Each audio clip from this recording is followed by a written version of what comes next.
January is a crucial time to set up your garden for success in Zone 8. While winter temps are pretty mild here in Texas, occasional frost and temperature fluctuations can still occur. Let's go over a checklist of essential tasks to tackle this month in January for your garden.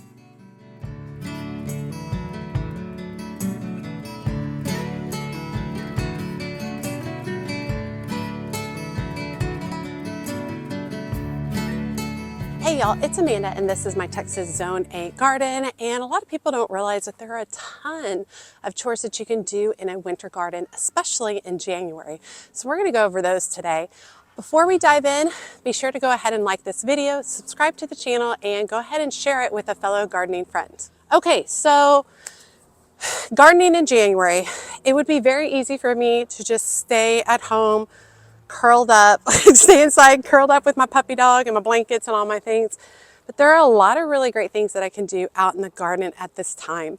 We're expecting a really big freeze in a day or two. And so I wanted to come out here before it got too bitterly cold. All right, so we're gonna start with pruning.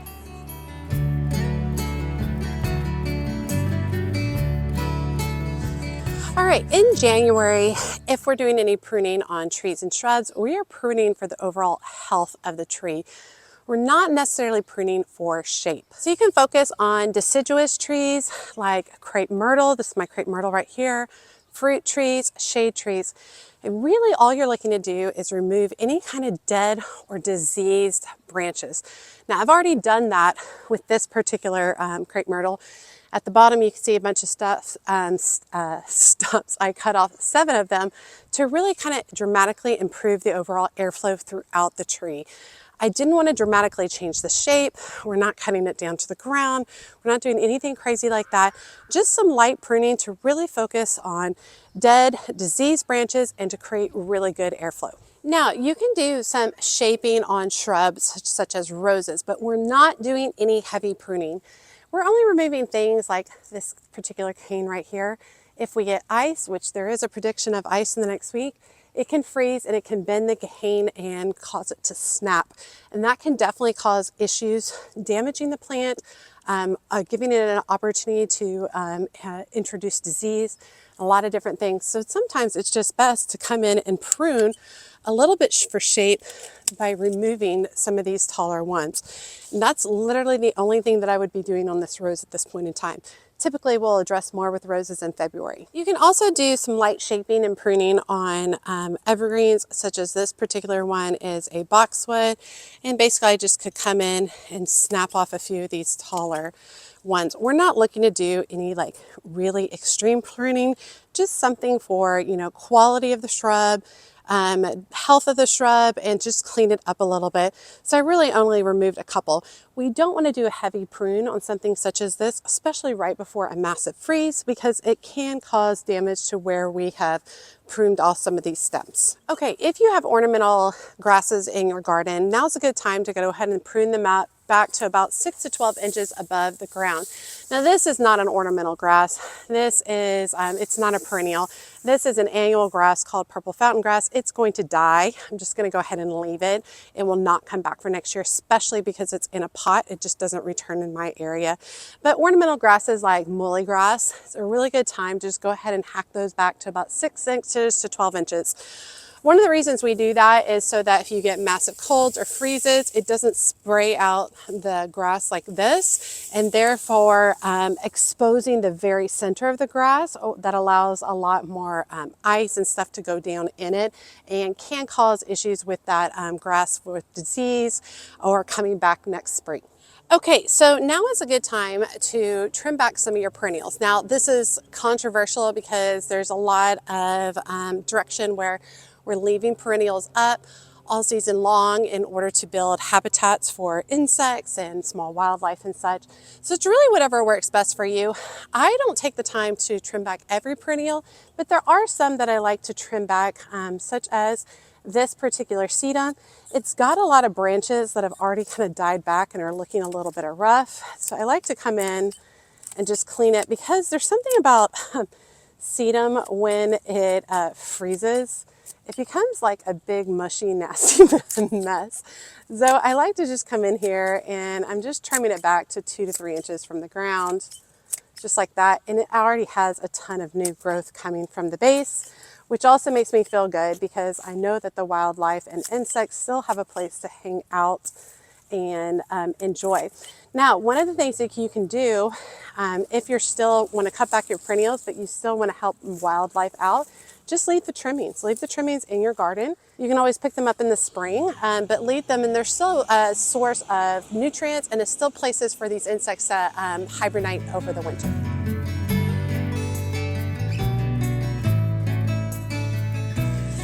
All right, mulching your garden is also a really good way to do some chores in January. But if you're someone like me, I don't have money to buy mulch for my entire garden. So a lot of times what I like to do is just take handfuls of mulch and just focus on particular plants or perennials. Anything newly planted that's a perennial or small tree or shrub, it's really good to go ahead and put 2 to 3 inches of mulch around the base of the plant. Now, pro tip, if you're wanting to be even more cost effective, take your clippings, that type of stuff, and put those up against the bottom of the plant as well, because that's a really good way to insulate it as well. You can also use things like straw or all your fallen dried leaves. Those make really great mulch and they're free. We haven't had a lot of massive freezes yet. This hard freeze will be the first one that we're getting, which is about 3 weeks later than usual. So I don't have as many plants that are that are gone dormant yet. You can see back here, I've got some verbena going back here, still growing well. Give it about 48 hours and this stuff will be brown and shriveled to the ground.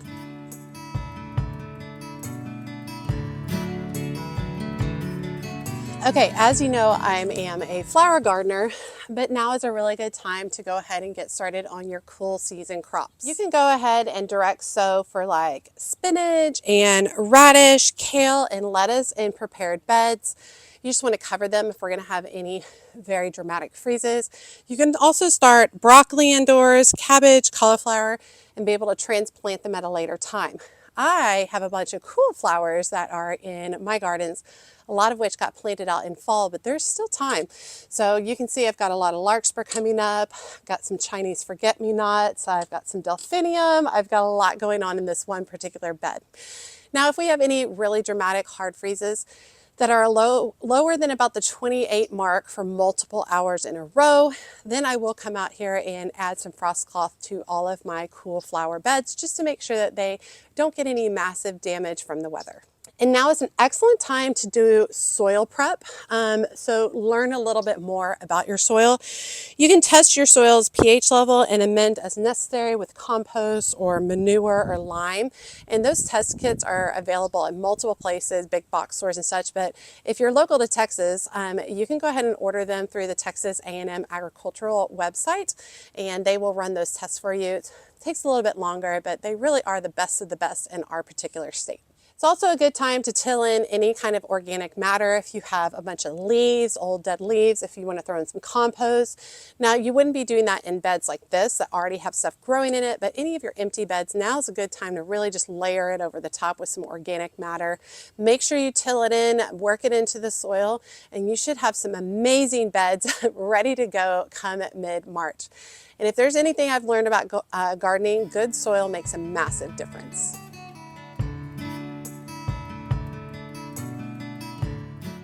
Okay, so now is a really good time to check on your stored bulbs and tubers. I'm here in my refrigerator in the garage, and I'm just pulling out some of the things that I've been saving, including some paper whites. I have some hyacinth.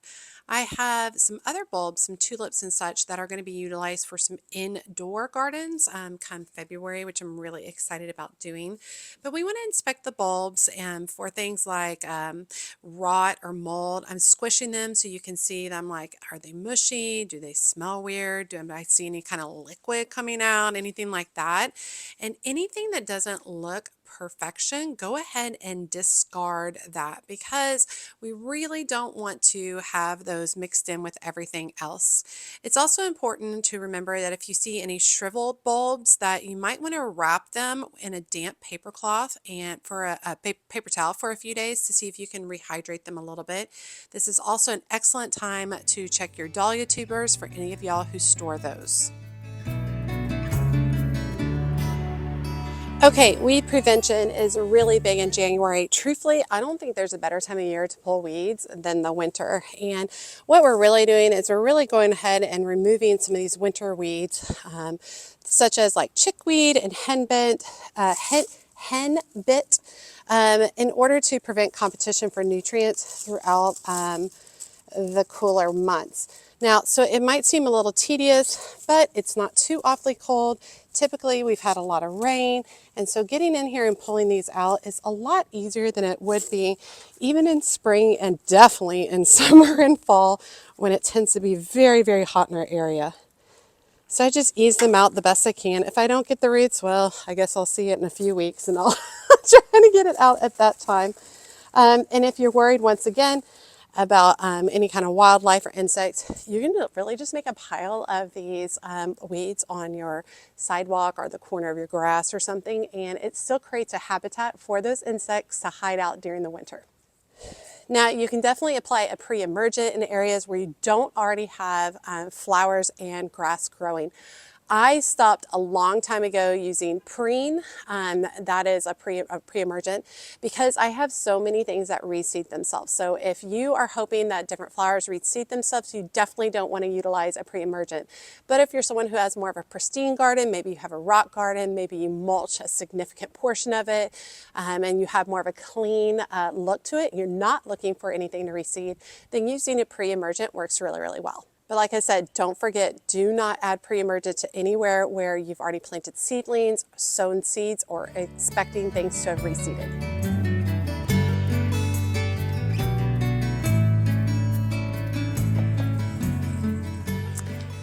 Okay, there's also plenty of work that can be done on your lawns. Now, y'all know I don't like grass. I don't take care of my grass. I pay other people to do it. And if I had my way, I'd have no grass. However, I live in an HOA, so I am required to have some grass in the front. So one of the things you can do during these winter months is come through with a rake and pull up a bunch of the leaves. Now, if you have thin amounts of leaves, it's no big deal. Mine's pretty thin. If you have heavy amounts of leaves, you definitely want to bag them up and remove them because it can cause mold to grow in your grass, which will cause issues come spring when it's time for your grass to come out of dormancy. And too many leaves can actually smother out your grass. What you see here is not that big of a deal at all. Truthfully, raking these is not really going to make that much of a massive difference for my actual lawn, but it'd be great to have a bunch of these leaves to throw into the garden as mulch, and that's free, and we will absolutely take that.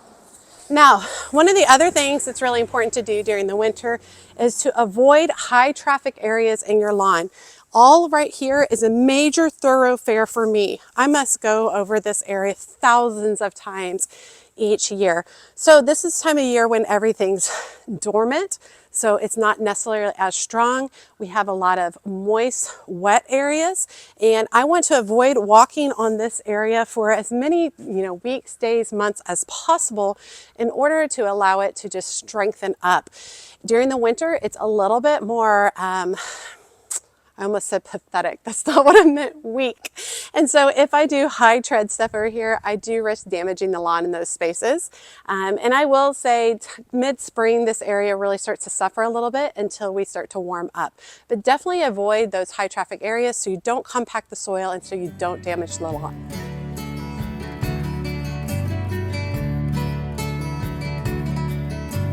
Now's also a really good time to really start evaluating some of your gardening equipment, such as something like your pruners. You can use a sharpener and sharpen these up.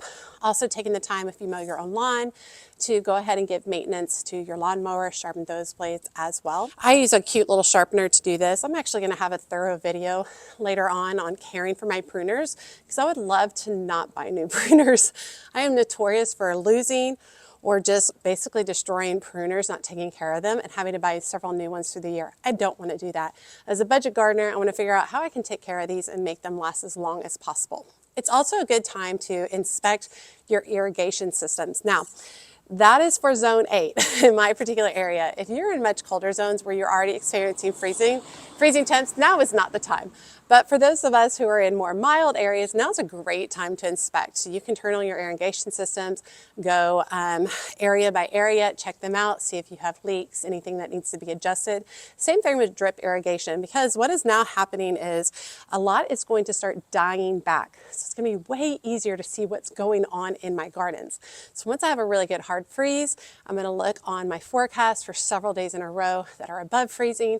I'm going to turn on my drip irrigation and I'm going to walk carefully through my gardens, really checking out what's going on and seeing if there's any areas that I need to fix. And truthfully, I always forget about this in the spring. So doing this in the winter works really a lot better for me, because come spring, I am in full-blown gardening mode and I really don't tend to notice if I've got issues with my drip irrigation. So taking care of them over the winter works a lot better for me too. I also don't have as much to do in the garden, so.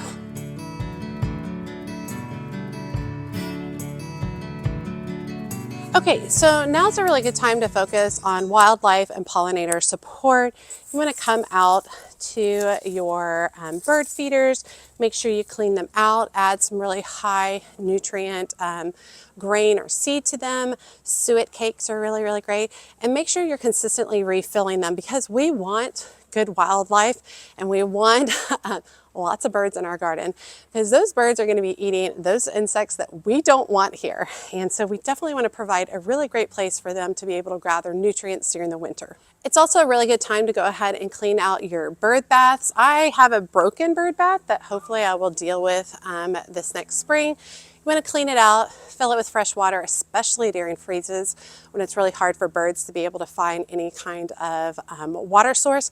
And I say birds, but also some insects as well. So make sure you come out regularly, break the ice on the top, refill it with fresh water so that they are supported throughout the winter season. And then one of the things I love to do the best is leave seed heads on top of some of my pollinators, especially things like my coneflowers. Those are really great sustenance and nutrients for wildlife during the winter months. Truthfully, I wish I had more wildlife in my garden, not armadillos. I definitely don't want armadillos, more birds. And I think that's like a once you hit 40 thing, like now I don't care about going clubs or partying or anything like that, but I'm interested in birds and watching birds. So I would love to eventually have more. I've got 2 bird feeders in my garden, but I'd love to have a few more that are up a little bit higher so that they can gather interest from the birds. And I'd love to be able to enjoy them while I'm working in the garden.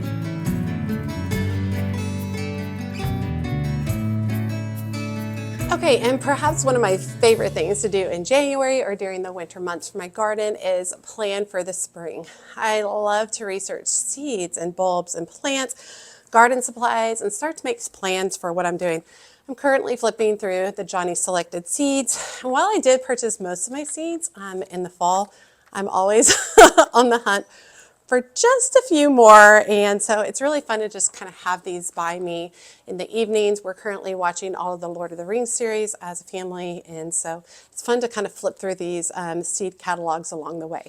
You also want to go ahead and make some plans and do some ordering before there's a seed shortage.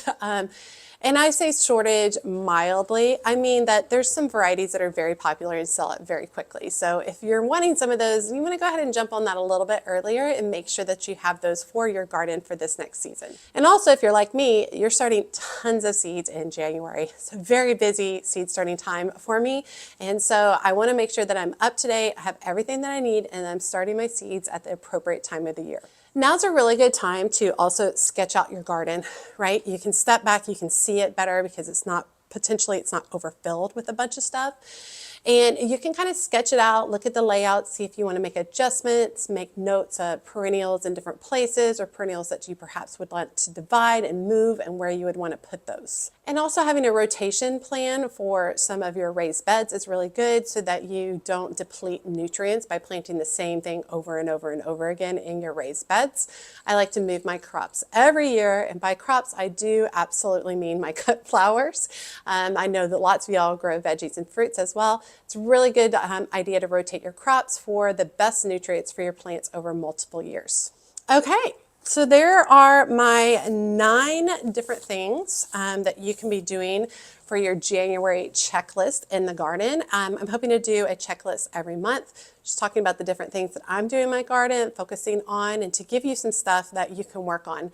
I really am trying to focus on budget gardening. So if you notice, 8 out of these 9 require little to no money whatsoever to be able to do them, which is a really nice thing to be able to do in these, winter gardening months, because come spring, it seems like we'll be spending a whole lot more money at that point in time. And even with all of that, I think it's really good to have some different chores that you can do every month, whether you're a, just an annual gardener or a serious gardener, that you can get out in the garden, take care of those things, especially once we've forgotten, because I forget all the time.